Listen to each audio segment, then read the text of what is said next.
are they very loud today? What's up with that?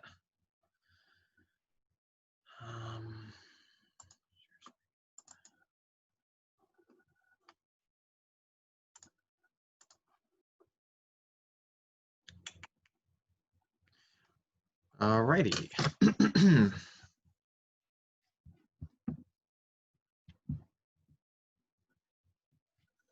Okay. Good morning, everyone. Hope we all had a good weekend. Hope we had a productive weekend. We've got your usual due dates on the quote board in front of you right now. So the next two My Math Labs that are due on the 25th. That's 3.2 and 3.3. We're definitely going to finish 3.4 today. I think we'll finish 4.1, but you'll see I got a question mark next to it, so let's see where that goes. But assuming that we finish 4.1 today, then that's all going to be due on the 30th. Make sure you read whatever the next 1 to 2 sections in the text and the notes to share. You have an Excel due today, the currency one, that's due again today by midnight. And then here's your next one, CPI, Consumer Price Index, something we've talked about a little bit in here, and that's going to be due on the 30th. We are going to discuss our project on Thursday. We also are likely to be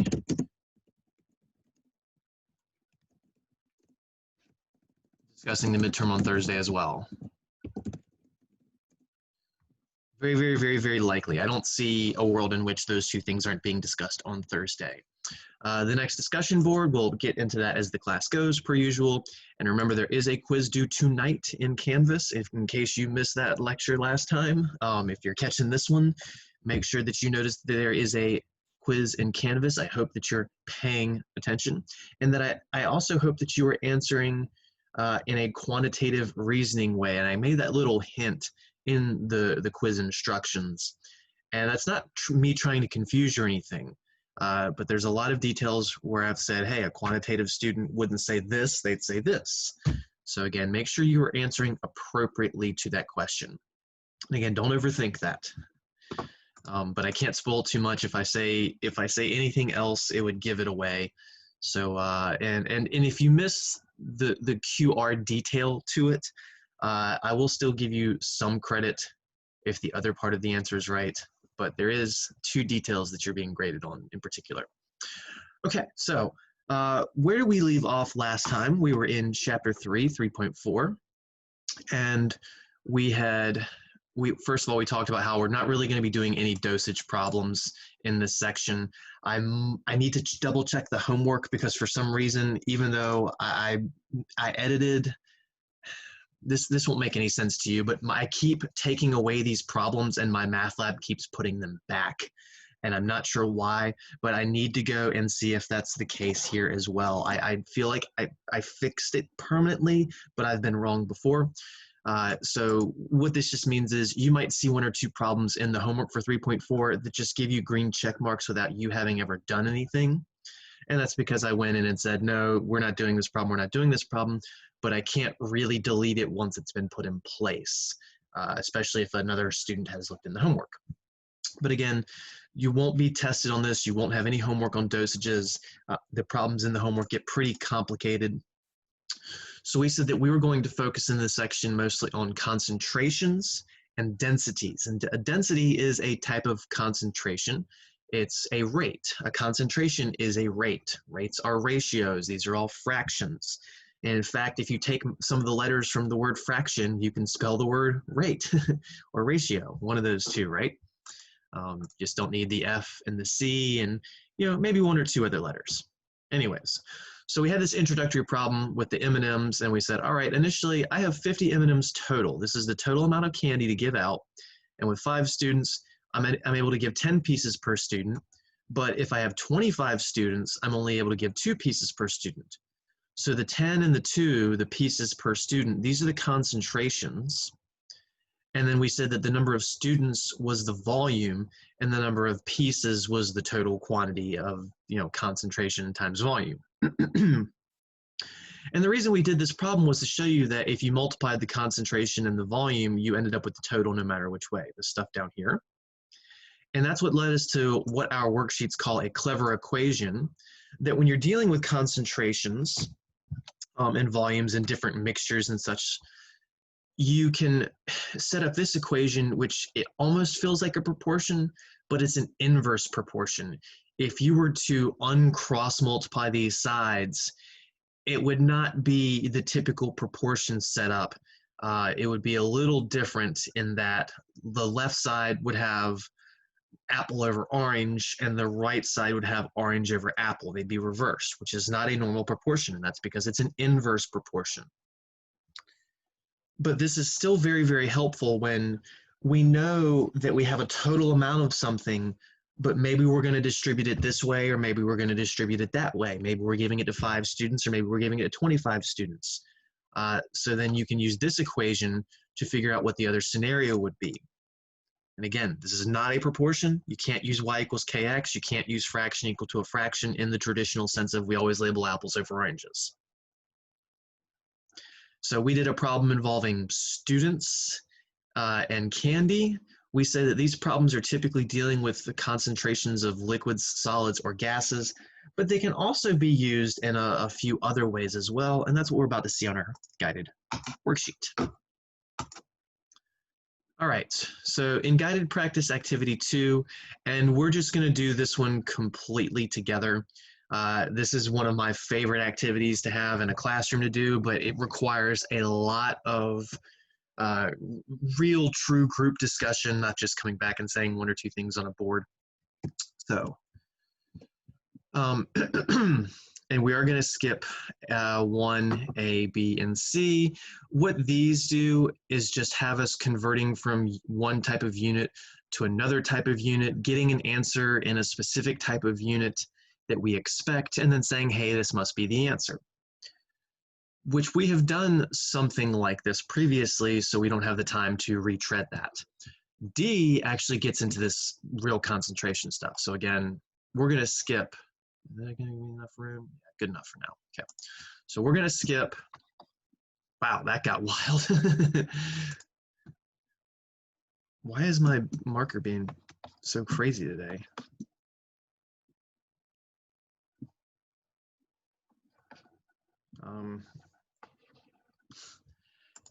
I know you can't tell this, but my marker is not acting appropriate. The vertical distance I have on this thing is way off in compared to the horizontal. This is going to be a massive problem. I'm going to try unplugging this and replugging it. Give me a few minutes. I'm sorry. While I'm doing this, let's read the question. Your roommate walks 3 miles an hour and it takes her 8 minutes to walk to class. You have the same class but walk faster at 5 miles an hour. How long will it take you to get to class? So in this situation, the thing that doesn't change, the total that is the distance from your room, your home, wherever you want to call it, to dorm, something like that, to class. If it's 1 mile for you to get to class, then it's 1 mile for your roommate to get to class. We're going to assume that we're taking the same path. There we go, that fixed it. That looks a lot better. I can actually write now. All right, so again, we're going to skip A, B, and C. Much better. So again, in this situation, the thing that stays the same no matter what is the total distance. So the things that feel like the concentration are the speeds. Since these are miles per hour, these are rates.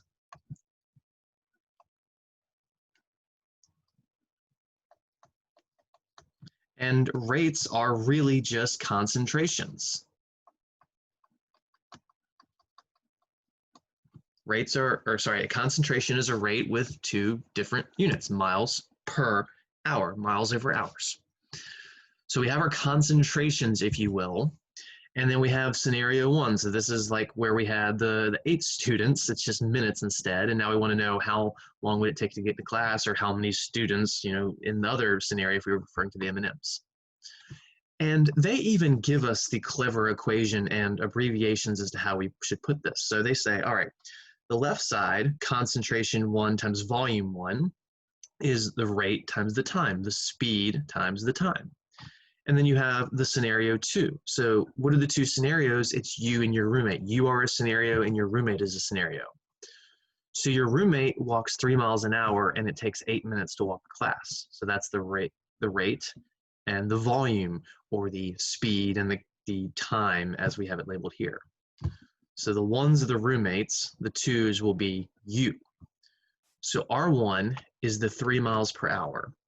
Now, I know that this is a speed in miles per hour, so if I was solving for the R on the other side, it would also be miles per hour. I know that this time is in minutes, which means the other side would also have to be minutes. This is the beauty of this concentration equation, is that the units don't have to be consistent, because we've got miles per hour in one thing and then minutes in the other. Miles versus minutes, you'd think you'd have to go through all this conversion process like A, B, C, but you don't, in fact, because of the fluidity of this.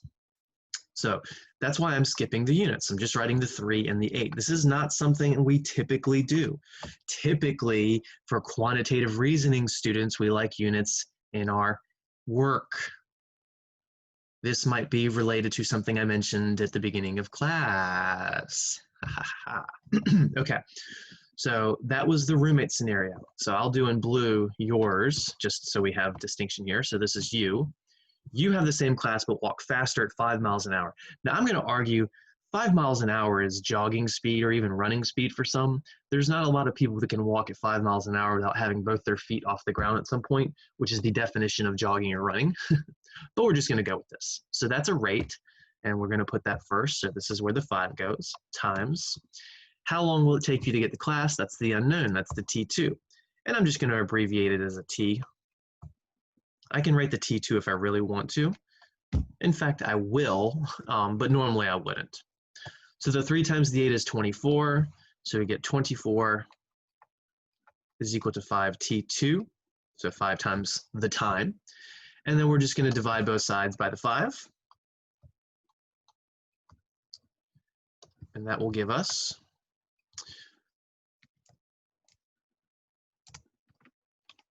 24 divided by 5, so 4.8, so that's 4.8. 4.8 is equal to T sub 2.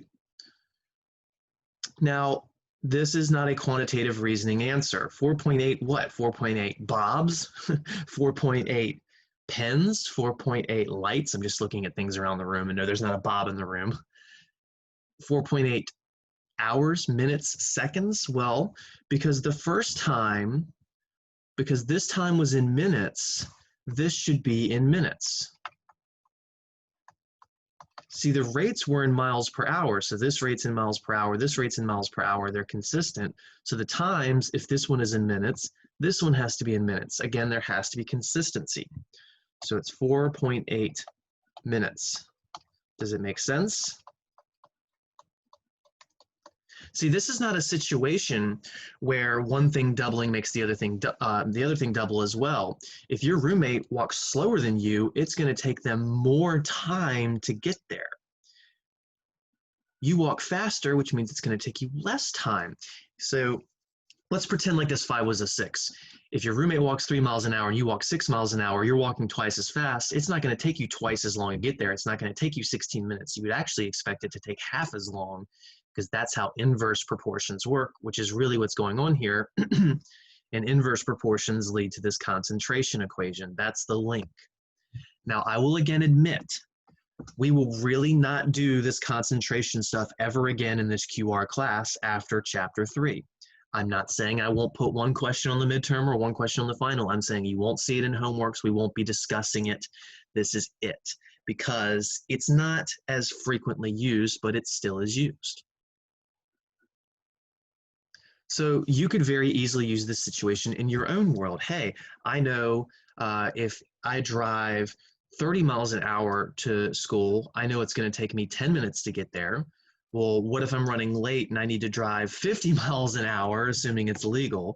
How long would it take me to get there, assuming I take the same path? You could do this. You can also just use the D equals RT formula, but if you don't know that formula offhand, you could have an understanding of something else, something deeper. All right, here's another very useful real-world scenario. Excuse me. You have a fixed budget for flooring in your new home. One type of flooring costs $4 per square foot. And under your budget, which we have not said whether it's $1,000, $5,000, $750, $3.50. Yes, that's a Loch Ness Monster joke. It covers 89,280 square feet. So again, we don't know how much money we have, but at least we know how much we can cover on our budget. So when we're in Lowe's or Home Depot, we're eyeing the $4 per square foot, but then we see this $6 per square foot and we go, you know, I really like the look of that, but it's more expensive. It's 50% more expensive per tile, per box, per whatever you want to call them. So do we actually have enough money to cover it, to cover all of the floor at the home we're working on? So what we'd have to do is measure the floor of the home we're working on and have a number, and then do the math here, see how much we can cover on this more expensive tiling and say, hey, can we actually be bougie and upgrade? Okay, so again, this is a scenario where if you spend more, you're going to be able to buy less. If you spend more, you're going to be able to buy less. Kind of like in number one, if you go faster, that means you're going to get there in less time. More is less. That's how these inverse problems work. More is less. That's what an inverse means. In a direct problem, more is more. In an inverse, more is less. So by buying more expensive materials, we'll be able to cover less square footage. All right, so we got one rate. That's the $4 per square foot. So that's the R1. I'll label them this time. We have the 89,000 square inches that are covered. So that's the A1. It's going to be a little ugly, but there it is. There's the A1. Oh no, the rate is not in the same type of units as the area. This is in per square foot. This is in square inches. So if you don't want to do it this way, that means you'll have all these unit conversions first before you even do anything else. That's annoying and time consuming. But when you understand this concentration equation, when you have this in your arsenal, you don't even have to convert the units. Everything boils out perfectly. So we have our R1, we have our A1, the $6 per square foot. That's the R2. I'll skip the color change this time. How much will we cover in flooring on the budget? So that would be the A2, how much flooring. So R1, that was the $4 per, so that's 4 times. And then the 89,280 square inches, that's the A1. And we go equals to the R2, that was the $6 per square foot times, we don't know A2, so that's our variable. All right, so the 4 times the 89,000, 89280 times 4, that's going to be 357,120. Again, sorry I can't pull up a calculator when I'm in this mode. Such is life. And then we're just going to divide both sides by the 6.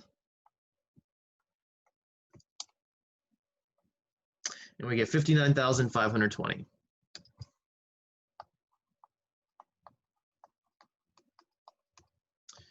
Now we have to ask ourselves, well, what were the units? Well, and I don't know why I wrote X there. That's supposed to be, that's just a bad habit. A2. So 59,000 is our answer, but we're quantitative reasoning students, so that's not really the answer. What is this area measured in? Is it measured in square miles, square meters, square bob doles? Well, the original area, A1, that was measured in square inches, which means this should also be in square inches, or inches squared. So it's 59,520 square inches. And then you go, does it make sense? which I think I got so caught up talking that I never actually said that for the last one. The 4.8 makes sense because it's less. If 3 miles an hour takes 8 minutes, going faster should be less time. And 4.8 is less than 8. I shouldn't say 4.5, 4.8.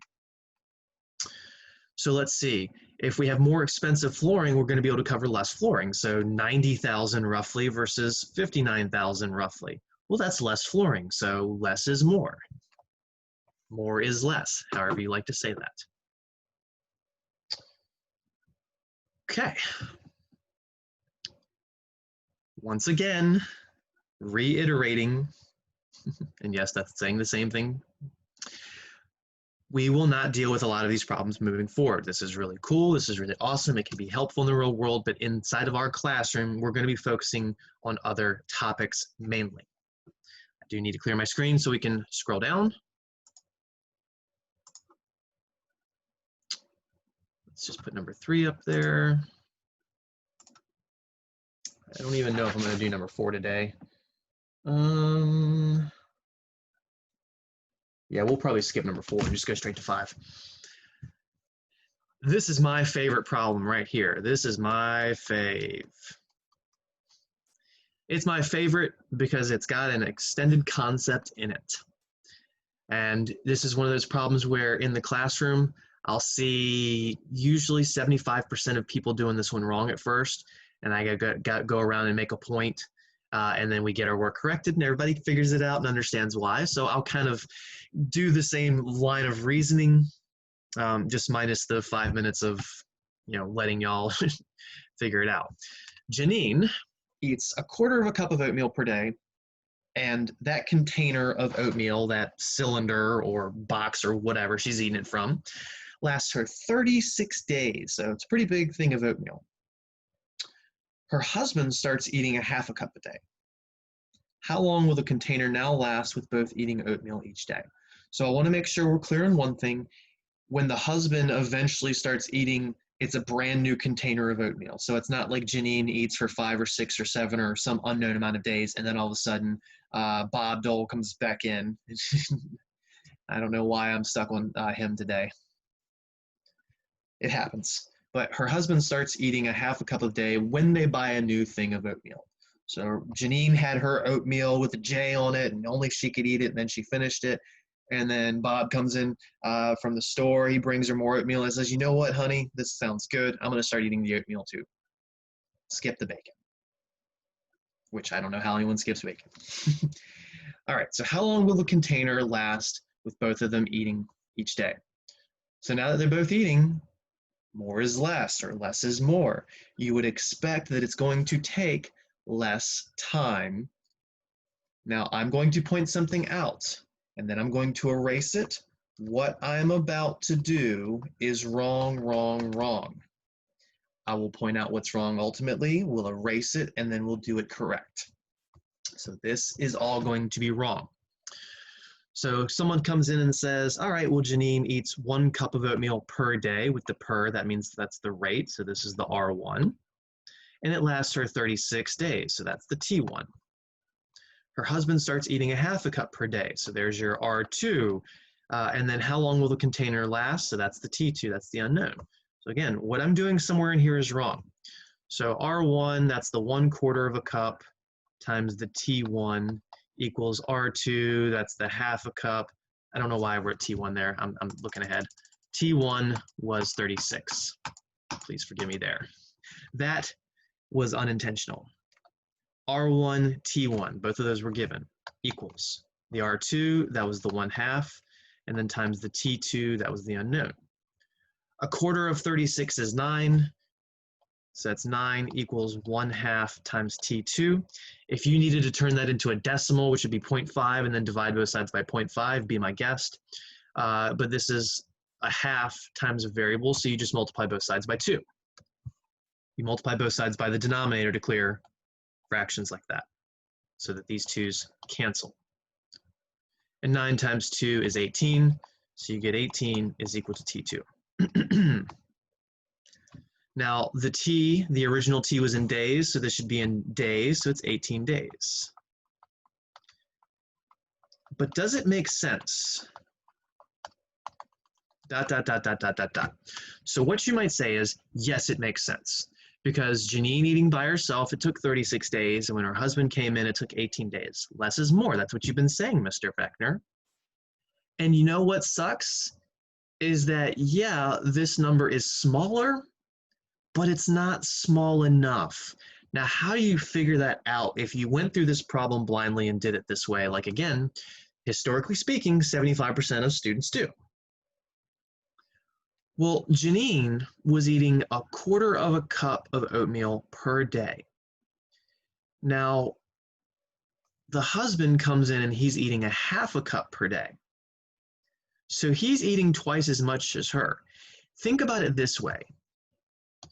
If he was eating by himself, if he was eating 1/2 a cup per day, I'm going to say that that should last 18 days. Because if Janine lasts 36 on 1/4 of a cup, if you double one, the other should half. That's the main idea behind inverse proportions. Again, with direct proportions, it's if one doubles, the other doubles. With inverse, it's if one doubles, the other halves. So if you double the amount of oatmeal eaten from 1/4 to 1/2, from 0.25 to 0.5, if you prefer the decimals, that means the days should go from 36 down to 18. And you might still be thinking this makes sense, but remember, it's not just the husband eating, it's the husband and the wife eating. So they're not consuming 1/2 a cup per day, they're consuming more than 1/2 a cup. So no, this doesn't make sense. Because if 1/2 a cup a day is supposed to last 18 days, if Janine is also eating, that means it should take less than 18 days. So what did we do wrong? What exactly was it that was wrong? We need to add the oatmeal numbers for case 2. Because they're both eating in case 2, you need to add the 1/2 and the 1/4. So that's what we did wrong in this scenario. This 1/2 is what's wrong. It's more than 1/2. So again, when we did it wrong, we got 18 days and it didn't make sense. Let's see what we get when we do it right. So this will be the right way. First of all, together, they eat 1/4 plus 1/2 of a cup per day. You are supposed to know how to add and subtract fractions in here. Your LCD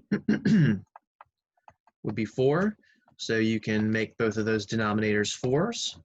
4 goes into 4 once, 1 times 1 is 1. For the second fraction, 2 goes into 4 twice, 2 times 1 is 2. Then you only add the tops, 1 plus 2 is 3, you keep the bottom, and that's 3/4 of a cup per day combined. So when it's just Janine, it's 1/4 of a cup. When it's both of them, it's actually 3/4 of a cup per day. So then the equation that we get is the 1/4 times the 36. That's the first rate and time, the 1/4 and the 36. Then the rate R2,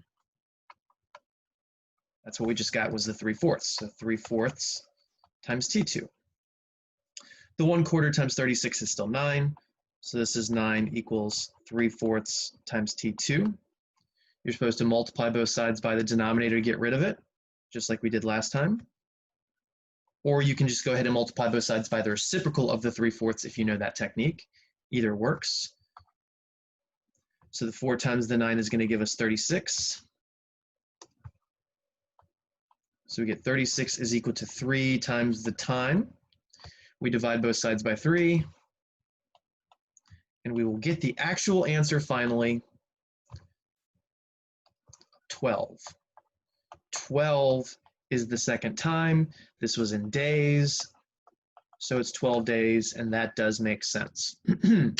If we're eating more than twice as much food, it should take us less than half as long to go through it. And if you don't believe me, go and do this experiment on your own. And that's the cool thing about a problem like this is you could actually do that as long as you don't live by yourself. And if you do live by yourself, then you could fake pour some cereal or something until no. And you don't even have to do the consumption. You could just measure this out and dump the oatmeal or cereal or whatever, however many number of times, then double or triple how much cereal you're going to pour out each time, scoop it out, and then you'd go from 36 to 12 or some relationship that you'll have.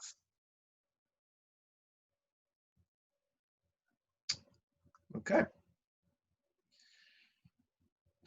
So this problem, again, is one of my favorites because of the subtleties. I love when there's subtle, complicated details like that. Because in the real world, quite often, those subtle, complicated details are missed, and then people make false logical arguments about them.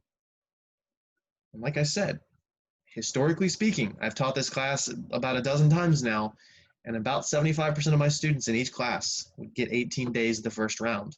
And I get it, because if I was a student and I was going quick and looking at all these other problems and being confused, there's a chance I might have done the same thing. But I also know, being a good quantitative student that I am, that I would have seen the answer and known that it didn't make sense. So I'm hoping that that's what you do. All right. One more of these. There's actually two more in this section, and I'm not going to assign either of these as group work. 4 is just got some scientific notation that I don't want to deal with for the moment because of time. And 6, this one is extremely complicated. It deals with something known as systems of equations that we do not assume you know how to do in here, and I'm not going to take the hour and a half to teach it to you because we'll never use it again. So again, a lot of these worksheet problems just go a little too far, but there are plenty that don't. You have a solution mixed at a concentration of 5 grams per milliliter. So this is a much more regular real-world concentration problem. We talk about concentrations as fluids, but again, the first several problems, we all just treated them as concentrations because there were rates involved. So you have a solution mixed at a concentration of 5 grams per milliliter, and you need 100 gallons mixed at 4 grams per milliliter. So you are a store. So you're a store that sells a mixture, a concentration mixed at 5 grams per milliliter. Maybe this is an acid solution. Maybe this is an isopropyl alcohol solution or something like that. But anyways, your store only makes one mixture of this, one concentration of this, 5 grams per milliliter. Well, you get a customer, and the customer says, hi, Mr. Bob Dole, now you're Bob Dole, I need 100 gallons of your finest solution, but your stuff's a little too strong. I need this weakened. I need this, instead of being 5 grams per milliliter, I need this at a weaker solution of 4 grams per milliliter. So this is weaker, that's a terrible looking word, weaker than what's available. So your store only sells this at 5 grams per milliliter. And you're used to selling maybe a liter here, a half a liter there. You're small time. But then someone else comes in and says, hey, I need 100 gallons, which means big profit for you, the store owner. But I need you to give me a special treatment. Your stuff is too strong. If I use it, it's going to dissolve the paint or whatever, whatever the issue is. So I need you to mix this at 4. And instead of you going, well, why don't you just do that yourself? You say, oh, okay, well, I'm going to take my 100 gallons of money with me then. Peace out. So you go, well, hold on. We can go in the back and we can play with some ideas here. So this is the ultimate question about this. But of course, first of all, we need to do some math. So let's do the math here. We have solution 5 grams per milliliter, and we need 100 gallons mixed at 4 grams per milliliter. And the phrasing of this, a lot of students will have a hard time telling whether the 100 gallons goes with the 5 or the 4. We have a solution mixed at 5 grams per milliliter. You could put a period right here if you really wanted to. How much of this do we have? We have thousands of gallons of it, hundreds of thousands of gallons potentially. I don't know. But the customer comes in and says, I need 100 gallons mixed at 4 grams per milliliter. So this is the paired information. So we'll call this the C1 and the V1. The 100 gallons would be the V1. This is the grams per milliliter. That's a rate, so that's the concentration. So our solution, the one in our store, is mixed at 5 grams per milliliter. That's another concentration, so we'll call that C2. So when we throw these numbers in the equation, we get 4 times 100 is equal to C2, excuse me, times 5. And I'm just going to swap the order of the 5 and the C2. The 4 times the 100 is 400. So we get 400 equals 5 times C2. We will then divide both sides by 5.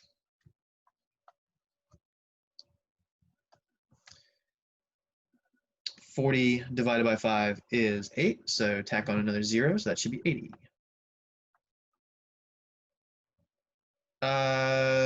What did I do wrong? I wrote C2 instead of V2. Where's my eraser? My bad. That's not C2. I wrote this 5 as C2, but then when I was looking down here, I was ahead of myself and I wrote in the wrong spot. I wrote C2 times 5 when clearly 5 was the C2. So let's just fix this. Sorry about that. So this, come on. So the C2 is our 5, the V2 is the unknown. We're still going to divide both sides by the 5. And that still gives us the 80, but 80 is not the concentration, it's a volume.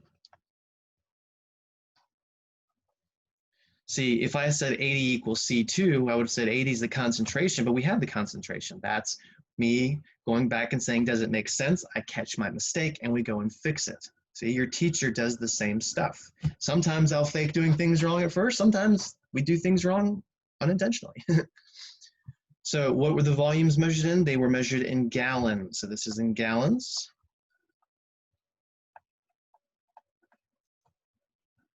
So that says we need 80 gallons.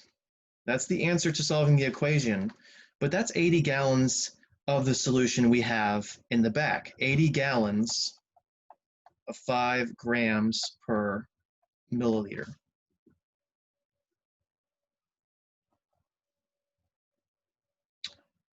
But there was another question attached to this, and that was, what do you do?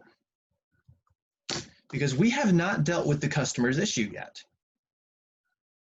All we have at this point is the number of gallons we need at our concentration. So the customer wants 100 gallons at this weaker mix, and that's equivalent to having 80 gallons at the stronger mix. Again, the whole less is more.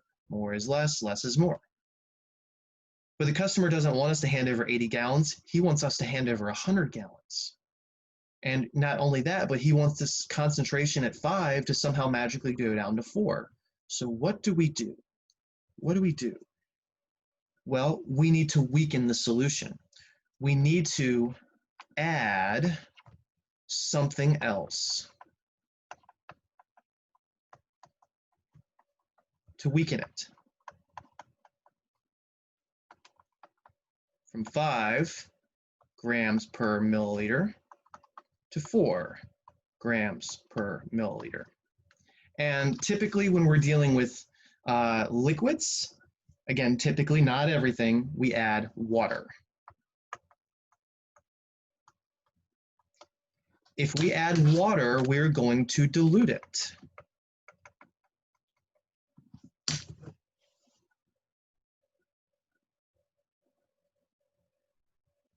How much water do we need to add? This is an easy question to answer. How much volume does the customer want? 100 gallons. How much volume of our stronger concentration do we need to make that 100 gallons? 80 gallons.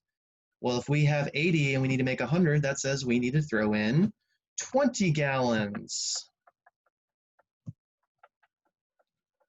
to add 20 gallons of water. So if we take the 80 gallons of our slightly too strong concentration, we add 20 gallons of water, which will dilute it, it'll weaken it, dilute it and weaken it. That will bring the 5 grams per milliliter down to 4, and we'll go from 80 gallons up to 100 gallons. Now, if you're interested in doing number 4, you can try this when you're on your own. I'm not going to make it an official discussion board, and I'll point out the scientific notation stuff. 10 to the 0 is 1. 10 to the negative 1 is 0.1. 10 to the negative 2 is 0.01. 10 to the negative 3 is 0.001. And 10 to the negative 4 is 0.0001.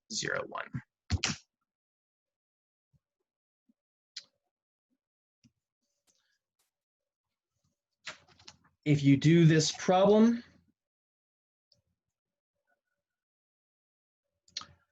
you should end up with, I want to say 100. No, I'm sorry, 100 is what they need. You should end up with 10, and they have the same kind of what do you do. So if the customer wants 100 milliliters, but you're going to make 10 milliliters at a stronger concentration, that means you're going to add an amount to go from 10 to 100 in water for the customer.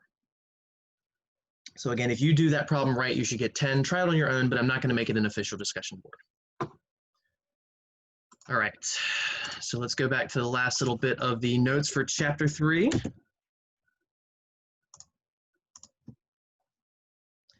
Density. Actually, I have a problem. Give me a minute or two, and it might actually be 3 or 4. I have to take care of something. I'm very sorry to pause you, but go ahead and read this stuff. The example down here, this note,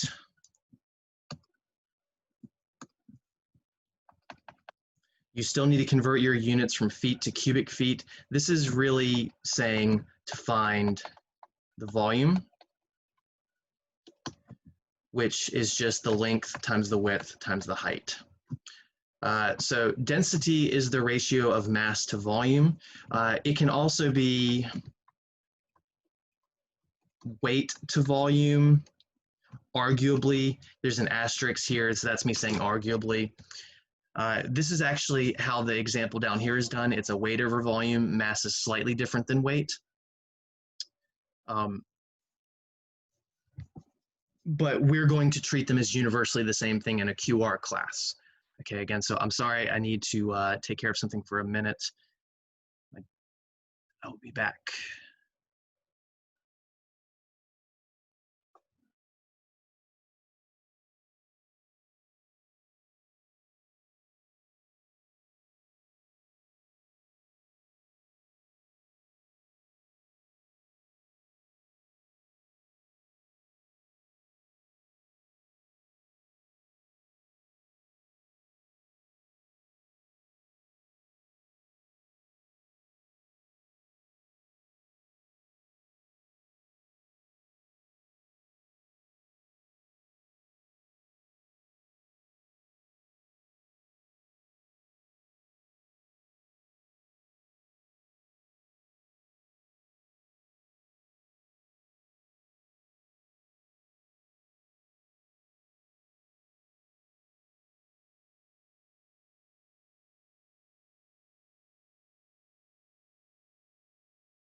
All right, sorry about that, family stuff. Okay, so density, ratio, mass to volume or weight to volume. Again, in the real world, density is supposed to be mass to volume, but in terms of a quantitative reasoning side of things, we can just say weight to volume. And you might be thinking, what's the difference between mass and weight? Your weight is different from planet to planet, but your mass is not. So when we talk about our weight in the US, we say in pounds. Our pounds, if you're 150 pounds on Earth, you would weigh less on the moon, you would weigh less on Mars, you'd weigh more on Jupiter, maybe 300 pounds on some really dense planet. But your mass, if you're, say, I don't know, 60 kilograms, that's a pretty average number up there. If you were 60 kilograms, which kilograms is a mass, not a weight, if you're 60 kilograms on Earth, you're 60 kilograms on Mars, you're 60 kilograms on the moon, you're 60 kilograms on the sun before you burn up. So that's what's interesting. Weight is a value that is based on gravitational force, whereas mass isn't. It's kind of fascinating. Which is why in here, where we're not that interested in the physics side of things, we can just treat them as either or. So density is just a ratio, weight to volume, or mass to volume. Notice that they say if your measurement is in feet or inches or miles, etc., not in a cubic unit, then you have to convert them. And that's kind of what I did in this problem, but I said it's just equivalent to finding a volume most of the time. So this is the same idea of something we've gone over before. How do we find the cubic conversions or squared conversions? You cube both sides, or you just multiply by the fraction over and over and over and over and over and over and over. So just kind of an extra note, or multiply by the conversion factor 3 times. Instead of 2, like we did for squared things, or 1 like we do for linear things. So we got a box of supplies that weighs 42 pounds, and this box has equal dimensions on all sides. If a box has equal dimensions on all sides, that means it is a cube, the easiest type of shape to deal with. It's not the most efficient shape, but it's the easiest one to deal with. Spheres are the most efficient, but nobody wants to ship spheres. It sounds terrible. All right, so you measure one of the sides of this cube to be 2 feet, and we want to know what is the density of this box. So density is the ratio of mass to volume or weight to volume. We're given a weight. So we have the weight, the 42 pounds, and we measure one side to be 2 feet. This is not the volume. It's the length or the width or the height. 2 feet is the length. But since it's a cube, all the sides are the same. So it's also the width, it's also the height. We're not going from feet to inches or anything like that. We don't have to multiply by the conversion factor several times because, again, the point is not to go from cubic feet to cubic inches. This is in this is in feet, so why not just have this thing in cubic feet? So that's why I said we're not converting from one thing to another. We just really have to find the volume here. So the volume should be 2 feet times 2 feet times 2 feet. 2 times 2 times 2 is 8. Anything times itself is itself cubed. So the volume is 8 cubic feet. The volume is not 8 feet, it's 8 cubic feet. That's another thing that a quantitative reasoning student has to get right. If you write 8, that's not correct. If you write 8 feet, that's not correct.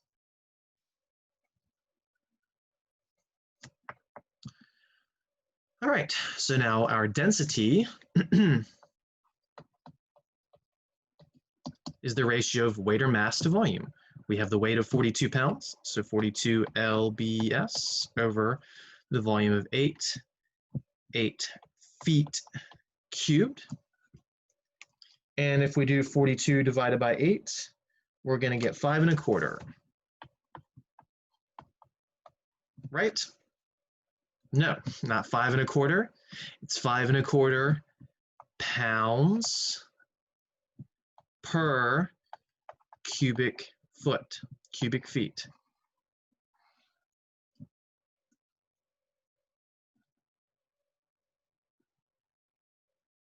So that is the density of this box.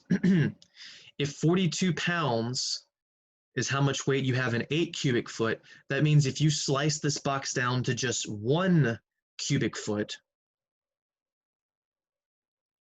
then it would have 5.25 pounds in it. So I always like to draw this little shape.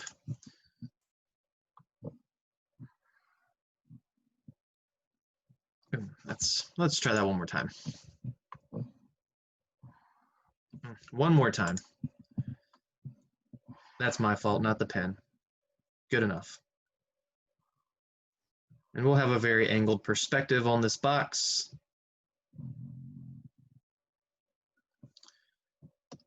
All right, so from end to end, this is 2 feet in length, this is 2 feet in width, and this is 2 feet in height. I know this does not look the same. Again, we are mostly looking at the front of the box. So what I'm saying is if you took this thing, in this box, there is 42 pounds in this whole 2 by 2 by 2 box. If you instead, now if this weight was equally distributed, so in this box is just paper mache, 42 pounds of paper mache. It's a lot of paper mache. 42 pounds of something that's just completely equally distributed, no matter what it is. That means if you were to slice this thing into a bunch of 1 by 1 by 1 boxes, which would look like this. And again, remember our perspective is mostly from the front and not too much of the top, so the top looks a little skewed.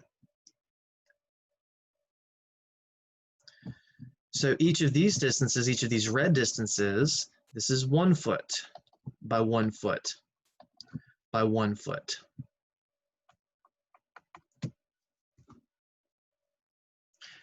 So this cube has 8 of these little 1 by 1 by 1 boxes. 8 of the 1 by 1 by 1 boxes is the equivalent of saying 8 cubic feet.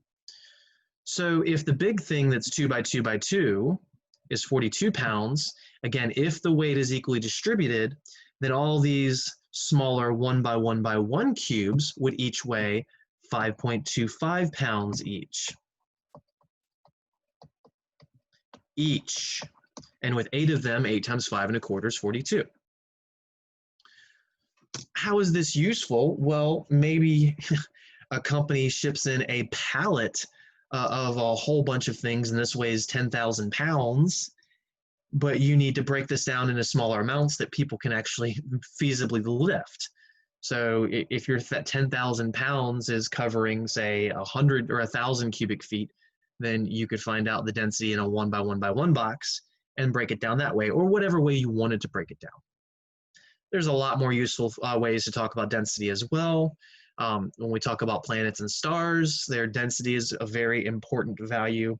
When we want to get into surface area to volume ratios, density can be very important. But again, it's something that we're not going to dive too heavy into for the rest of the semester. It's generally just problems like this, given some values, dividing them, maybe a unit conversion, maybe a volume formula that's super simple, like length times width times height. And in your homework, if you're dealing with a volume that you don't know, look it up. But you are supposed to memorize that density formula.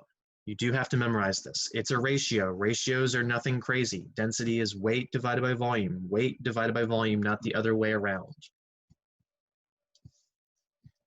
And that is Chapter 3. We're halfway through the semester and only 3 chapters down. I know that seems crazy, but again, that's because we have to spend so much time in Chapter 0. We kind of drag things along a lot longer, but remember, chapters 6, 7, 8, 9, there's only 1 to 2 sections each of those. In fact, we don't even cover Chapter 7 at all. So we're actually moving at an okay pace. All right, Chapter 4.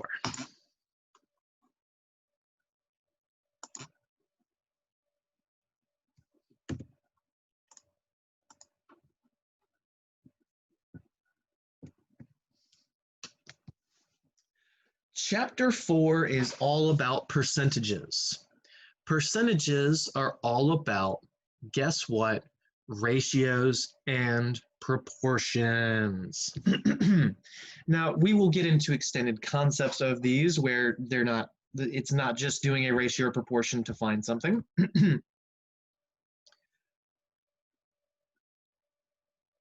But we'll save that for another day. And when I say that, the formula is still arguably a ratio, but you don't want to do proportions with them. It's when we talk about percent change, just as a spoiler. So up here, I have a very quick summary of decimal, percent, fraction conversions, which again is something that you should already know before coming to this class. We've already done some decimal to percent conversions and vice versa, in fact, the very beginning of the semester. So you've got to be on top of these. I'm not here to teach this, but I am here to at least demonstrate it once or twice, as you see here. Going between percents and decimals is all about moving the decimal twice. It's just a matter of whether it's to the left or to the right. Converting a decimal to a percent means the decimal goes right twice. So if you had something like 3.5, I'd like that to be in red though, please and thank you. So if you had something like 3.5, you take the decimal and you move it twice to the right. You have a filler 0, and you get 350%. Don't forget your percent symbol when you're talking about percents. Without the percent symbol, it is wrong. Converting a percent to a decimal, you just move it twice to the left. So if you had something like 17% APR on a credit card, you take the decimal, which you can't see, it's originally behind the 7. You move it twice to the left, and it goes in front of the 1, so that's 0.17. 17% is 0.17. Converting a fraction to a percent, you just do the division, which you've got calculators to cheat your way with that, and then move the decimal twice to the right. Or you can use the below proportion, which we'll get into in just a few minutes. I will admit you're not going to see a lot of these. These are sparse. Going from fractions to percents, there's really no reason, I don't want to say that, there's very little reason to be doing that in this course, going from a fraction to a percent.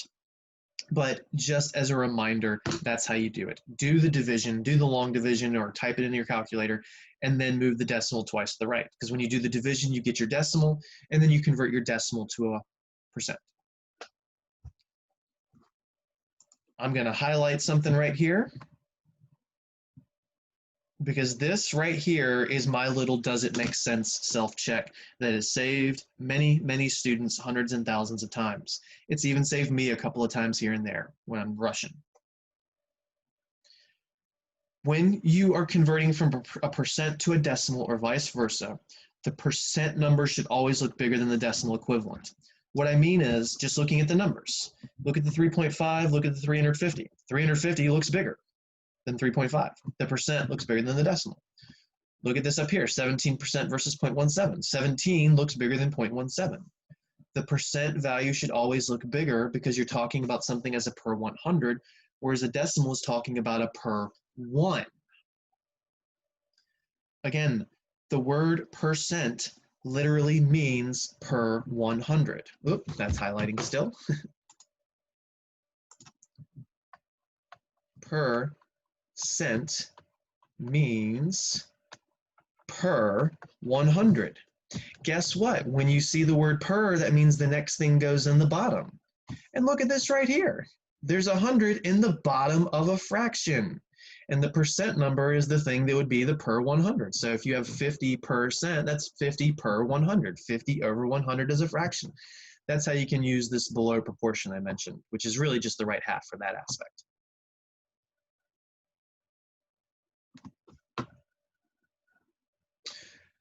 I also have up here converting a decimal to a fraction. Again, this is something that really is not going to be seen in the next section and chapters.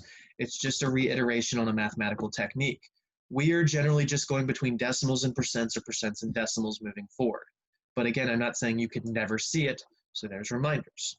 You're counting the number of decimal places, and then the number of decimal places is the number of zeros you need in your denominator.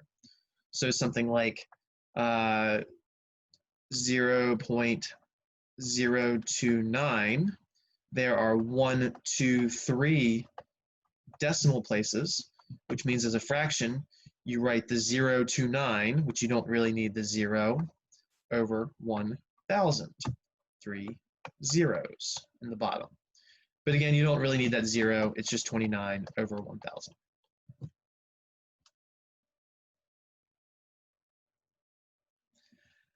Okay, so moving forward, the next several sections, this right here is the key to victory. Now, I will admit, if this was an algebra-based class, if this wasn't a quantitative reasoning class, if this was an algebra-based class, I would not use this at all. I would give you word associations, and I'll even tell you what they are. When you see the word of, it would mean times. When you see the word is, it would mean equals. When you see the phrase what or what number, it would mean X. When you see the phrase what percent, it would mean P. That's not how I do things in this course. Now, if you know those associations and you can use them, be my guest. As long as you can get the answer right, remember, the point of QR is to be able to get an accurate answer that makes sense. I don't care how you get it, as long as you can get it every time. But in terms of QR, we focus on ratios and proportions. So we're going to do the ratio or proportion version of this, where you're going to do a proportion. One side is literally the definition of percent. It's the value as a percentage divided by 100, because percent means per 100. Anything that comes after per goes in the bottom. So here's your percent, per 100. The other side is what we call the part to whole ratio. Part to whole. Now, we've described parts to wholes non-numerically so far, and this was very early in the semester where we had like 60% of people don't know enough math to work in an auto factory plant. It was something like that. And we said that the part was the 60% of people that didn't know enough math, and the whole was everyone. So part to whole means the smaller thing over everything, the smaller thing over everything. Now, you can logically reason through which thing is the part and which thing is the whole in a problem, in a word problem. But if it's not a word problem, if it's just numbers, then you'll need this association down here. Something that comes after the word of is the whole. The thing that comes after the word of is the whole. Now, in a word problem, you can still use that highlighted note to know which one is the part and which one's the whole. But really, this is only mandatory in problems that don't have context. When there's context, you should be able to say, hey, this thing is the part, or hey, this thing is the whole.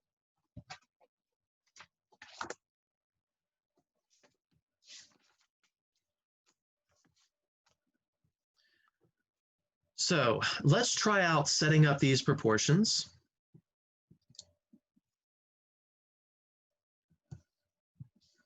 And before we do anything in the guided worksheets, I actually have some just problems up here, which if you're reading the notes to share like you're supposed to, you would have already seen.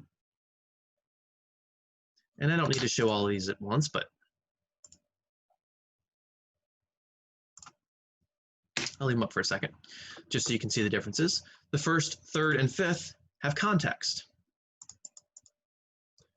Bob, blah, blah, blah, blah, blah. Taxes, blah, blah, blah, blah, blah. Income, blah, blah, blah, blah, blah.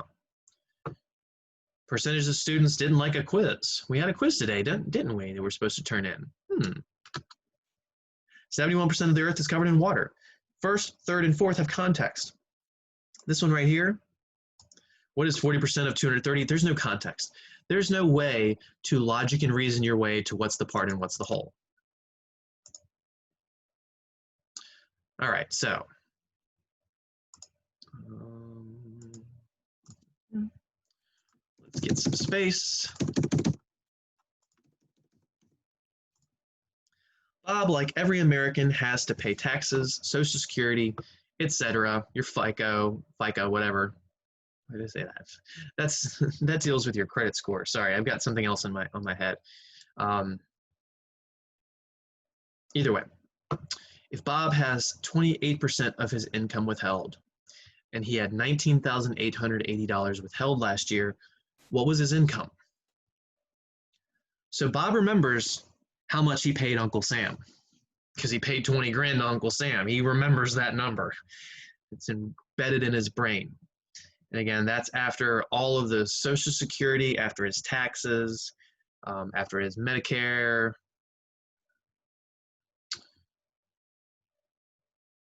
So ultimately, Bob had 28% of his paycheck taken away from him to pay Uncle Sam. And in particular, he had about 20 grand withheld. And the question is, what was his annual income? In other words, how much did Bob make? How much did Bob make? Now, let's go ahead and make some does it make sense evaluations about the answer. Do you think the answer should be more or less than $20,000? Again, just calling this $20,000. If you had $20,000 withheld last year, is it possible that you made $15,000 or $10,000 or $5,000? No. And again, we're keeping the simplest scenario possible. We're not going to say that Bob is paying child support or anything like that, and he just has to pay this no matter what. Or maybe Bob's having his checks docked for criminal reasons or something like that. We're just going normal scenarios, keeping this simple. If Bob only makes $10,000, Uncle Sam is not going to take $20,000 if Bob's been paying his taxes on time, if Bob's been a stand-up citizen, etc. So the answer has to be more than $20,000. Hopefully it's not like $25,000. If you make $25,000 and the government takes $20,000, that means you've only got $5,000 left to use. That's not a 30% of income held. All right, so we see percentages, we see whole values, we're talking parts to whole. So we're going to use this setup. Part to whole equals the percentage over 100. So we're going to go fraction equals fraction. We've been doing this for 3 chapters now. 28% is the percent. Now, write this as the percent, not 0.28, because we're converting this to a fraction. It's 28 over 100. How do I know this bottom's 100? Because that's what it's supposed to be. Also, this is literally the part to the whole. The whole would be 100, the part would be 28. So here's where the challenge comes. Where does this 19,880 go? Is it the top or the bottom? And you could do it wrong, and you could put it, you know, if it's wrong to put it in the top, you'll get an answer that wouldn't make sense. If it's wrong to put it in the bottom, you get an answer that doesn't make sense. Let's try and logic and reason our way to which one should be the part and which one should be the whole. $20,000 is the withholding. We want to know what was his income. Is the withholding all of the income, or is it part?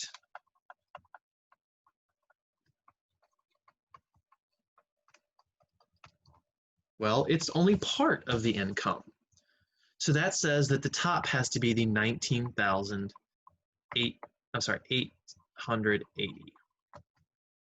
You could also use this here. Something after the word of is the whole. Where's the word of? Where's the word of? Up, here it is, of. So 28% of his income.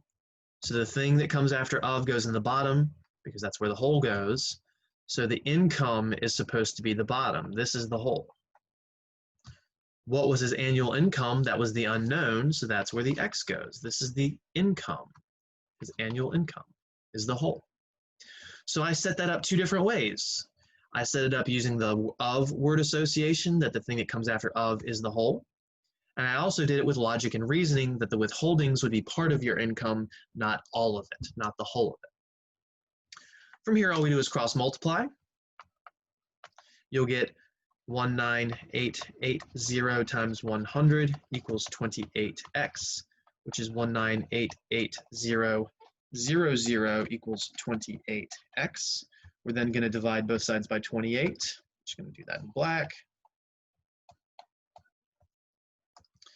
And we get 1988. Oh, I can actually show this one, can't I? Not. That is why I do some of my own problems. Not calendar. Other C word. Can't tell you how many times I've done that on my phone too.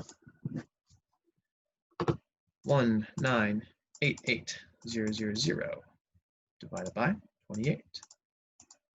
71,000 is our answer. So 71K is our X. X was the income. Income should be in dollars. So 71,000 is not the correct answer. $71,000. That's our income.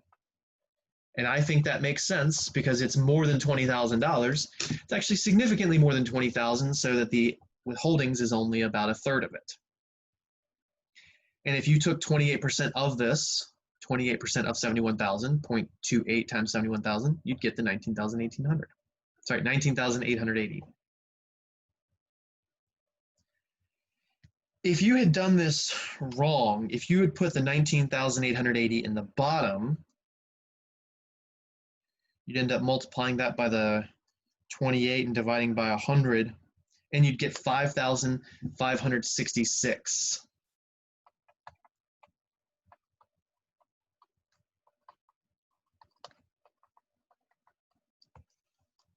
Which would not make sense. How did you only make $5,500 if Uncle Sam's going to take 20 grand from you? Uncle Sam's a crook at that point. Oh, I'd love to make a joke, but it's recorded, so I won't. All right.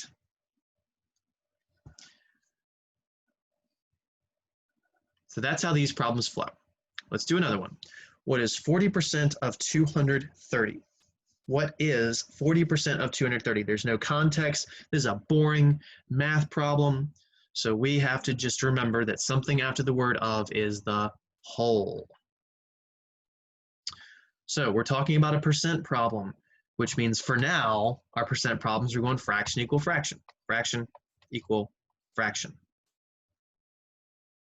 Because we're talking about parts and wholes of things. When we start talking about change, well, that'll be another scenario. So one of these is supposed to be part to whole, the other is supposed to be the percent. Well, 40%, that's 40 over 100, not 400. 40 over 100. Then the part in the whole, well, we got a 230. Is it top or bottom? Top or bottom? I don't know. Maybe it's top, maybe it's bottom. I'm going to guess top. Maybe I'm guessing wrong. Don't guess. Something after the word of is the whole.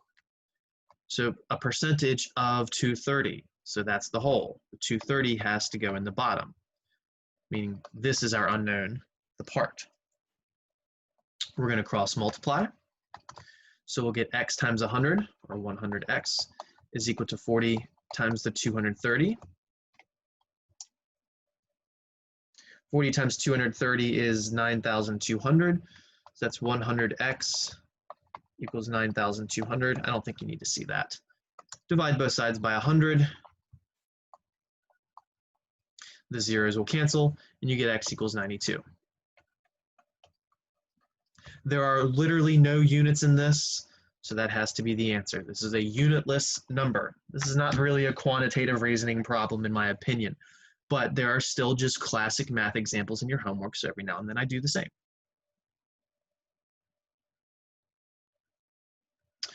All right, let's do the next one. 95% of students did not like today's quiz. So I wrote this problem when we had a slightly larger class of 15 students. We only have like 8 or 9 students in here. Can't remember which it is off the top of my head because one of my classes is 8, one of them is 9. So 95% of students did not like today's pay attention quiz. If there are 15 students, how many didn't like the quiz? Well, this is another part to whole scenario. Part, or the 15 might be the whole, it might be the part, the how many might be the part, might be the whole. But we're talking about a percentage of people that like or dislike something. So we go fraction equal fraction. The percentage is the easy one. That's the side that's completed. 95%, so 95 over 100. Per 100, the 100 always goes in the bottom. This is us scaling something to a 100, scaling the whole to 100 in particular. There are 15 students. How many didn't like the quiz? So again, there might be a way to use the word of. In fact, there's a word of, but I'm going to skip that and let's try and use logic and reasoning. There are 15 students, so that's either the part of the whole. How many students didn't like the quiz? That's either the part of the whole. I feel like this should be the whole. I feel like the 15 should be the whole because it's part of the class won't like the quiz, but all of the class took the quiz. So the opinion is when you start getting into the part. So the 15 students is the whole, so it goes in the bottom. That makes the X the part. If you instead like the of association, here's your of. 95% of students, so that says students. The total number of students should be the whole. Over here, we say the total number of students, so the 15 still goes in the bottom. Oops. We're going to cross multiply. So we get 100x equals 15 times 95. 15 times 95 is 1425. We'll divide both sides by 100, which tells us that x is equal to 14.25. Now, in the last problem, there were no units because the problem had no context. That's not the case here. We've got context. What is this supposed to be?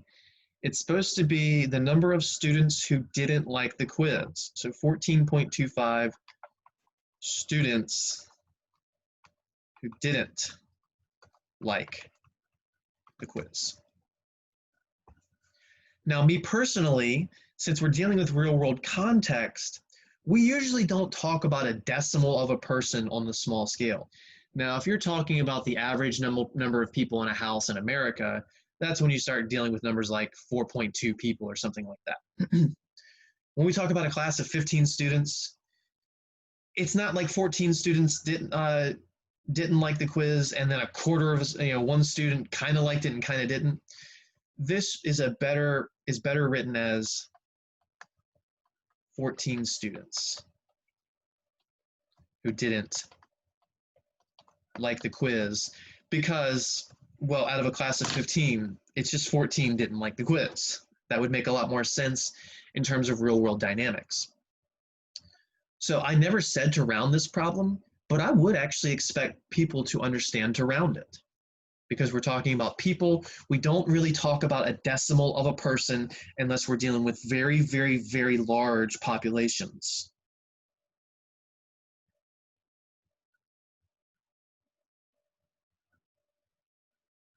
Okay, next up.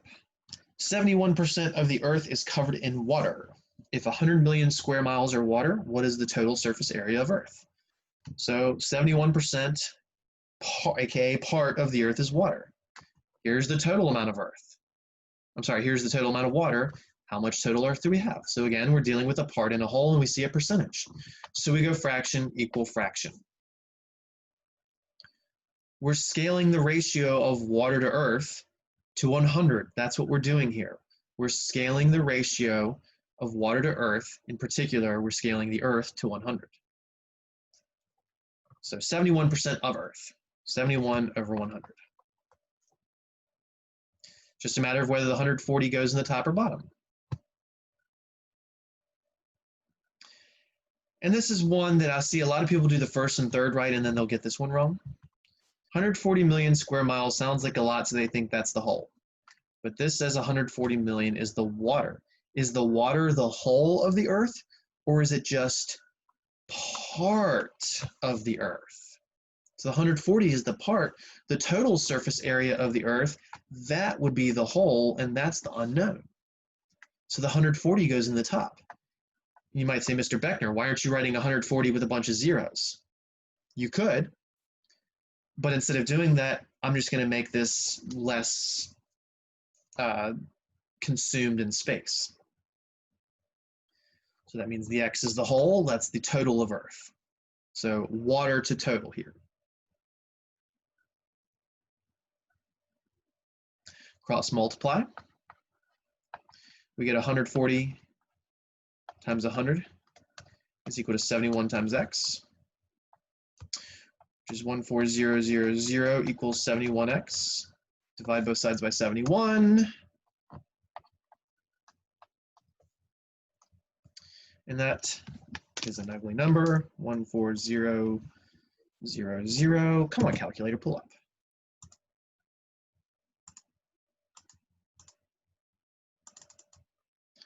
divided by 71. That was weird. It lagged. And you get 197.18.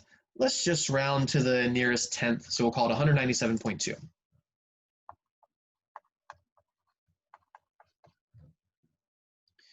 Now, what you might accidentally say is, okay, well, this was in square miles, so this is in square miles. So you might say 197.2 miles squared. And this would be wrong. It's not 197 square miles, because the original units were not just in miles squared, they were in millions of square miles. So this should be in millions of square miles. If you had put all those zeros, if you put the additional 6 zeros inside of the proportion, then this answer would be 197,200,000. And then you wouldn't have to write the word millions anymore. You could again just write 197,200,000, comma, comma, and then square miles. It shouldn't matter which way you write that. Of course, in my math lab, they'll tell you which way. On a test, I could give you credit for either as long as you are paying attention.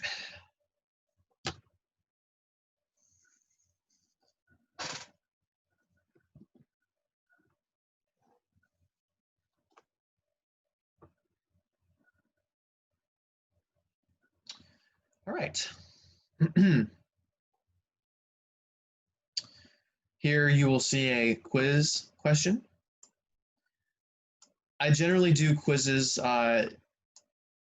due on the next class. And this is just one question. It's not too bad, but this is going to go in Canvas by 5 p.m. today. And when I say by 5 p.m. today, it should really be by like 1 or 2 p.m.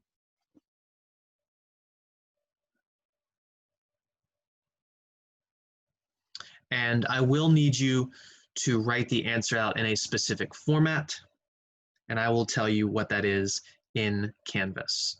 So again, I'm not saying the quiz is due in Canvas by 5 p.m. today. It will be placed in Canvas. It will be due on the 25th.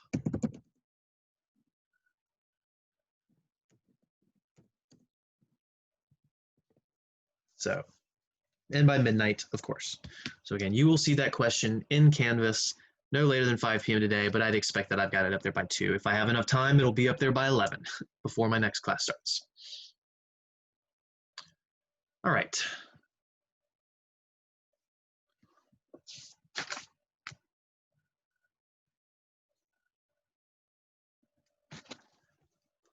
Before moving on to the next section, let's go to our guided worksheets, which are here.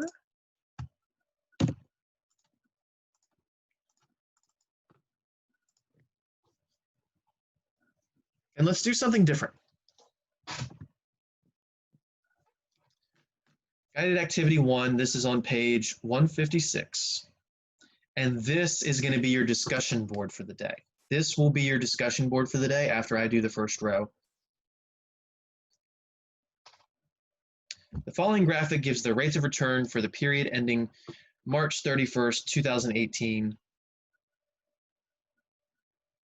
This TIA accredited traditional annuity. An annuity is a type of retirement account. The definition of annuity can be very weak or very strong depending on how you want to do it. I use the very weak definition, but the strong definition is typically more for things that are like a pension, which they're typically in the 4% ballpark. But I use the term annuity in a much broader sense because honestly, that's how the real world does now. And we'll get into that in chapter 9 if we have time, but we're going to have a simple concept here. So they say the current rates, 4% as of close of March 31st, 2018. Then they say the 1-year rate is 3.75, the 3-year rate is 3.92, and the 5-year rate is 3.98. So these green numbers are the rates that we're dealing with. They say assume someone had $100,000 in their retirement account on March 31st, 2017. This little slash shouldn't be there. Ignore that slash. That is not a true date with the slash. It's supposed to say March 31st, 2017. So these are the rates for the end of March 31st, 2018, and we're assuming someone put in money a year prior, exactly 1 year prior. Use the 1 year rate to calculate how much interest they gain in this 1 year period until March 31st, 2018. And there's a typo here as well. Good Lord. Whoever typed this up was not doing a great job, right? Two typos in the same page. Terrible. Oh well. So use the 1 year rate to calculate how much interest they gain in this 1 year period. So we have done simple interest in this course. Simple interest says that I equals PRT, principal times rate times time, or if you're just looking at one time interval, it's just the principal times the rate. So again, the interest is just going to be the principal times the rate, the amount we have times the annual rate. And I'll write that a little, well, I'm going to have to write here and then scroll away. So annotate our interest in 1 year is equal to the balance or the principal times the annual interest rate. This is nothing new. Go back to literally the first thing in chapter 1 notes, the notes to share, and you have a bunch of those finance formulas. You never get to forget these. We are going to use this over and over and over and over and over and over and over and over and over and over and over and over and over and over and over and over and over and over and over moving forward. So we're going to use the 1 year rate to calculate how much interest they gain in this 1 year period. So we have $100,000, that's our balance. And then we're using the 1 year rate, which is the 3.75%. Well, first of all, we need to convert 3.75% to a decimal, which says the decimal goes left twice. So that's 0.0375. Decimal left twice, filler 0. So the interest would be the balance of 100 grand. That's a terrible looking comma. Times the 0.0375. I cannot pull out my calculator.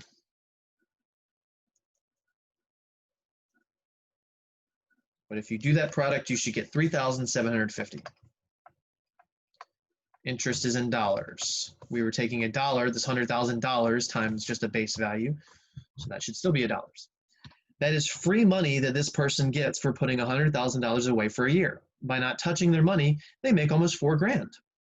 That's awesome. I'll take a 4 grand for free, please, and thank you. But you got to have the $100,000 first. Welcome to America. So then they say for part B, use the 1 year rate to calculate how much money they have now. So this is the amount of interest. This was the free money. But now they have the original balance, the original principal, what they put in, and they have this additional free money. So the new amount, the new balance, is the old balance or previous balance plus the interest. So the new amount is our $100,000 plus our interest of $3,750, which is $103,750.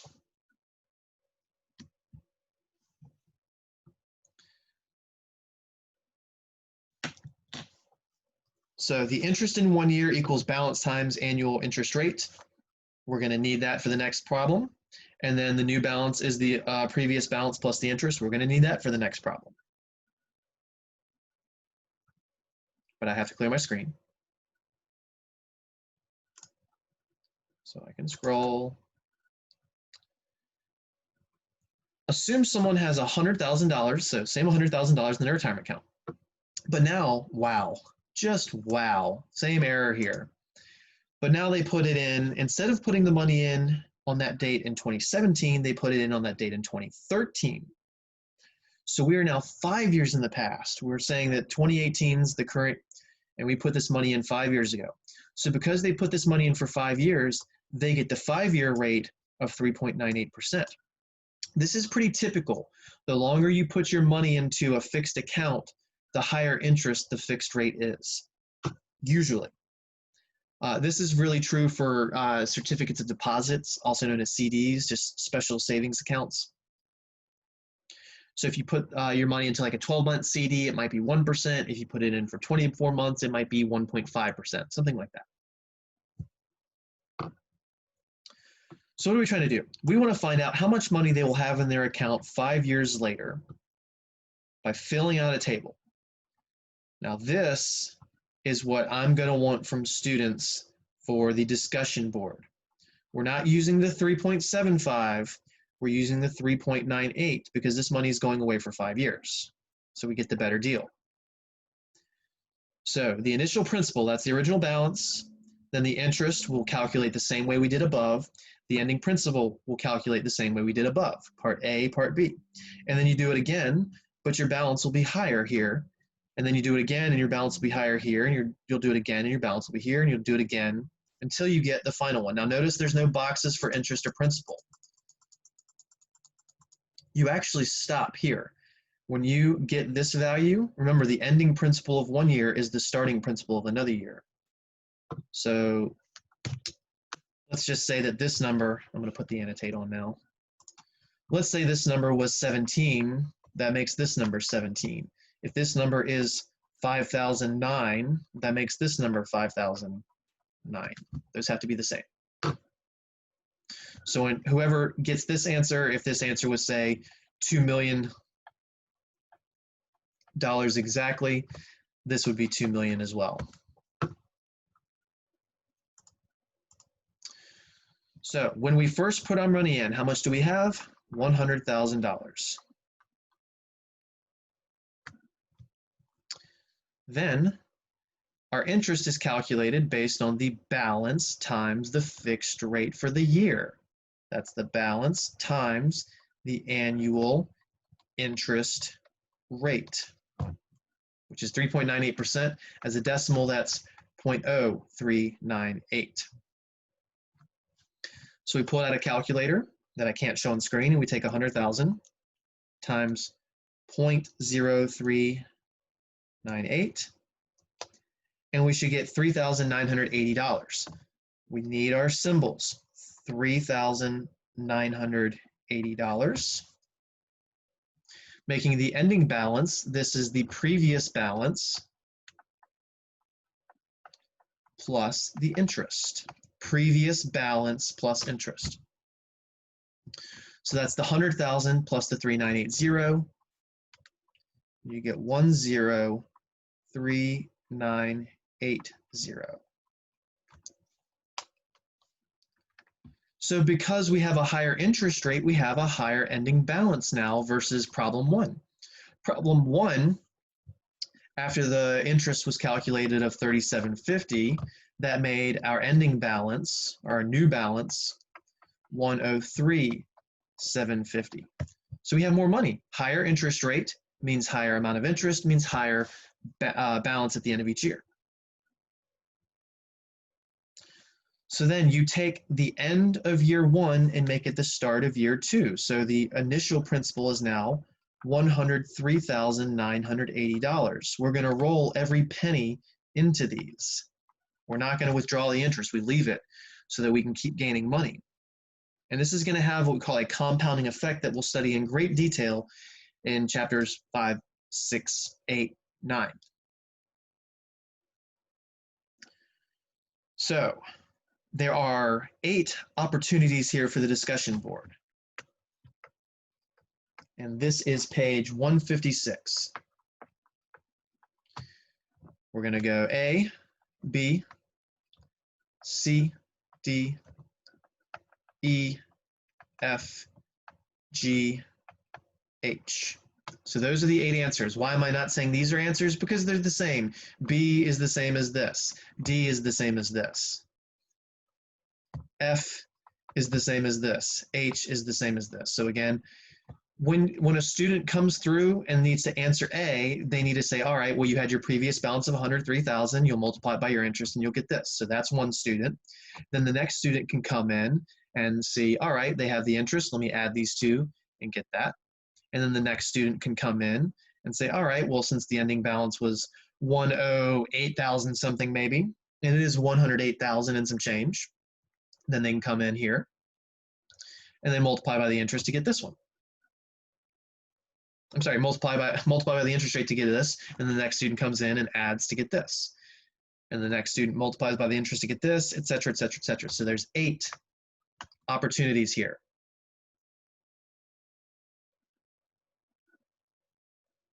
I will give a couple of the not full-blown answers, but at least the initial decimals. This one is B is about 108,000. So the X's are saying I'm not giving you those numbers. And I want these to the nearest tenth, and not to the nearest tenth, the nearest cent. So round to the nearest cent, because that's what a bank would do. Answer F is 116,000 something. That's a 116. And then answer H is 121,000 something. I don't want to give too much detail. And I know I still need to go back and say whether the discussion boards are right or wrong from last class. I will get to that, I promise. But yeah.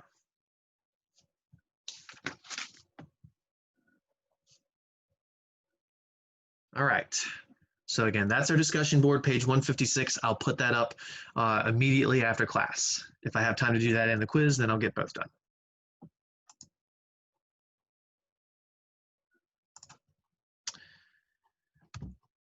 Here's a page for converting between percents, fractions, and decimals. If you're really rusty with that, then I suggest that you try these out. I'll throw a couple answers up here just for fun. This would be 0.75%.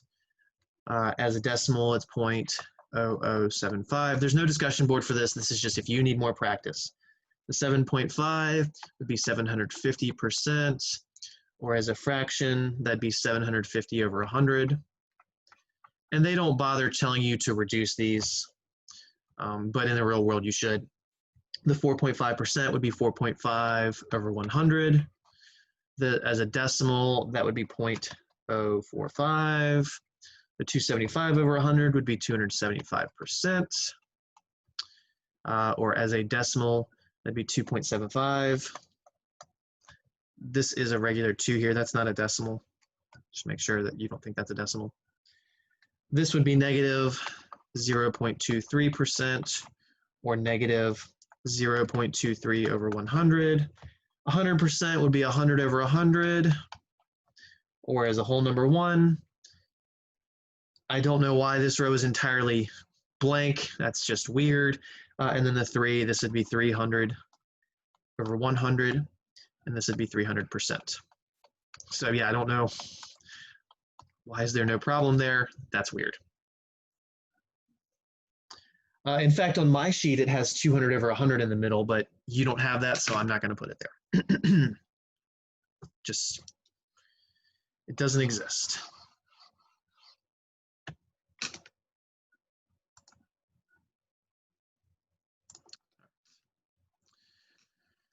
This is what I wanted to get to, though. We typically encounter percentages less than 1 when dealing with periodic rates for loans. So earlier, those were annual rates, that 3.98% per year or 3.75% per year. And typically when you get loans, whether it's a credit card or a car loan or a home loan or a boat loan or whatever, they'll give you an annual interest rate. But when you pay that loan monthly, you're actually paying a monthly interest rate. And what you do is you calculate a periodic rate. And this is a formula that we have seen before. As a reminder, your periodic rate, same notes as the formulas from above and under chapter 1. So don't ever forget this. It's the annual rate divided by the number of periods. So if it's monthly, you're dividing by 12. If it's daily, you're dividing by 365. If it's quarterly, you're dividing by 4. If it's semi-annually, you're dividing by 2. And these are all pretty much just the same, so we're going to do A, B, and C. So for each of the following, compute the periodic interest rate. So the monthly interest rate or the daily interest rate. So instead of the interest over an entire year, just the interest over a smaller amount of time. When we're paying things off, we don't want to get all our interest at once for a year, because if we're talking about a mortgage, that means we're going to get like $10,000 worth of interest all at once, and we're not going to be able to pay that. So we have to cut this up into smaller portions.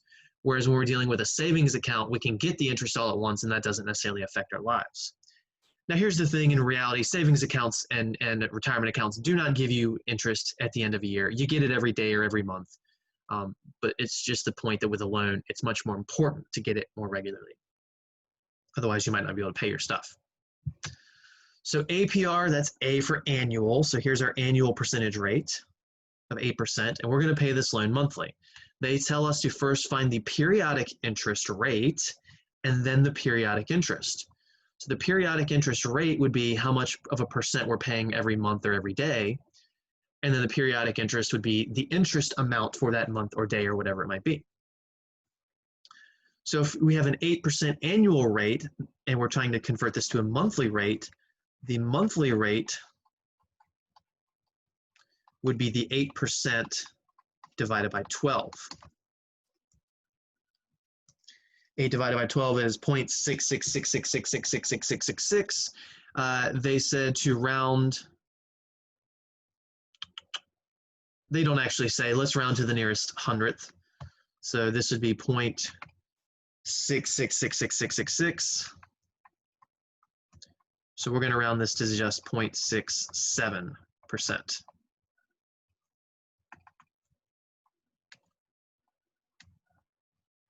So that's our monthly interest rate. So if we're paying 8% every year, that means we're paying 2/3% every month. And if you pay 2/3% every month, those 2/3% added up 12 times will add to 8%. All right, so how do we calculate the periodic interest? Well, that's just the balance times the interest rate. So the monthly interest, or the first month's interest,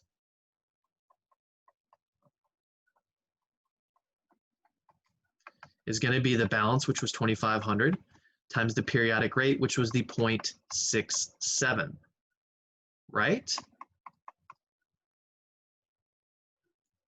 If I do that product, 2,500 times 0.67, I get $167.50. I don't think that makes sense because that's almost 10% of the balance. That's actually more, no, it's almost 10%, excuse me. That seems like a lot if we're just paying 0.67 every year. So something is wrong about this. And this is a very easy mistake students make. They see the 0.67 and they think it's already a decimal value, but no, this was 0.67%. So no, this is wrong. So I'm going to erase that. Where's my eraser? There we go. We're not multiplying by 0.67.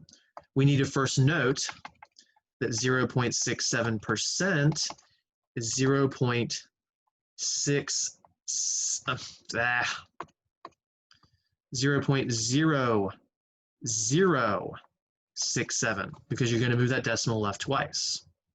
So that is what we're multiplying by. And when you do 2,500, and actually I said $167 earlier. I meant to say $1,600. I just didn't look at my answer appropriately. That was my bad, but it was still too high. It was still too high. So 2,500 times 0.0067, we get 1,675.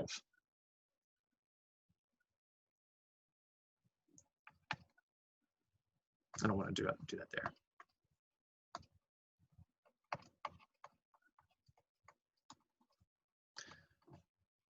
So that's about how much we're paying. Now they say to avoid round off error, use the full decimal expansion. So they really want us to multiply by 0.0066666666. It's going to look ugly. Sorry, but I'll just show you what they mean by that. The 2,500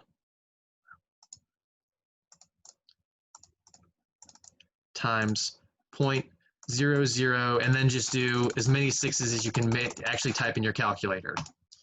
And that gives us 1,667. So that is the true answer, but Again, a student getting 1675, that's fine. That makes sense. There's nothing wrong with that. You won't typically deal with that round off issue in our class, thankfully. All right. I don't know why I just closed that. It's fine. It's fine. Now let's do B. An APR of 20%. So 8% is kind of like a mediocre student loan or a mortgage from like 20 years ago, or maybe a car loan with someone who's got bad credit. 20%, this feels like credit card interest. No one is getting a mortgage or a car loan at 20%, I hope, in this day and age. And if you are, you really need to work on your credit score and reconsider your purchases. So 20%, we got to convert this to a monthly rate. So the monthly rate, how are we on time? Okay, that would be the 20% divided by how many months in a year? 12 again. And 20 divided by 12 is 1.666666666666. So we'll go 1.67%. So that's our monthly rate. Then the interest for 1 month. Again, it's not a year's interest, it's just 1 month's worth of interest is the balance of $2,500 times that periodic rate, which is not 1.67 as a decimal, it's 0.0167. So 2,500 times 0.0167, and we get 41.75. So that's the interest for 1 month. Now, if you pay off just the interest of $41.75 that month, that means the next month your interest is going to be the exact same. But if you paid, say, $50 or $100 or $200, because that would actually reduce your balance, that means the next month your balance would be lower, ultimately working towards getting a balance of 0.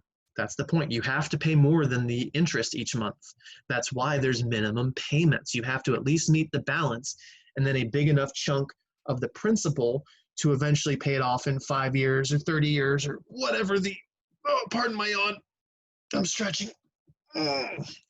Whatever the dictated time amount is, which with credit cards is different from credit card. All right, C, and I don't want to have to erase all this, so I'm not going to scroll. I'm just going to do the work above it. 18%, and we're going to do a daily interest rate and find the balance, and find the daily interest. So the daily rate, we take the 18%, which is 0.18 as a decimal. We'll do that later. I haven't been doing that the whole time. The 18%, we divide by 365. 18 divided by 365 is 0.049. 315, which I've been just rounding to 2 decimal places, so we'll call this 0.05. And that's as a percent, so it's 0.05%, meaning that the daily interest, the interest for 1 day, the first day, would be the balance of $1,000 times the daily interest rate, which is 0.0005. That's the 0.05 converted to a decimal. And when you do that, you get 0.5, which we're talking about money, so that's 50 cents. So you're paying 50 cents a day in interest. If you only paid the interest 1 time, that 50 cents a day multiplies out, and again, you won't have that round off error anymore. $1,000 times 0.18, which was the annual rate. So if you weren't paying this off daily, if you were paying it annually, that's $180.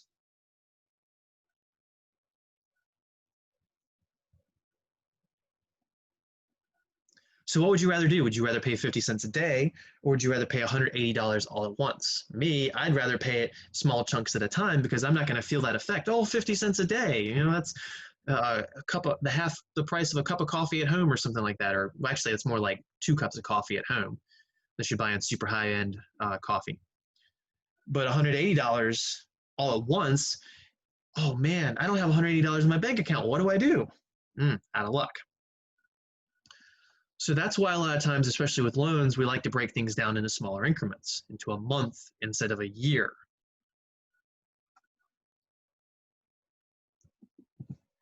All right. I don't want to start the next section with 10 minutes, so let's just do, what do we want to do?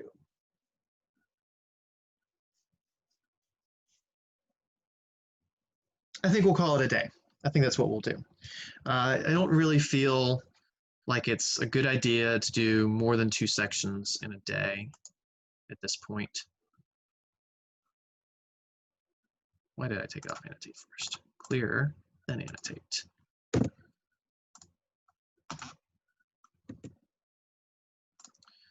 So 4.2, and you can see it's not a very large section.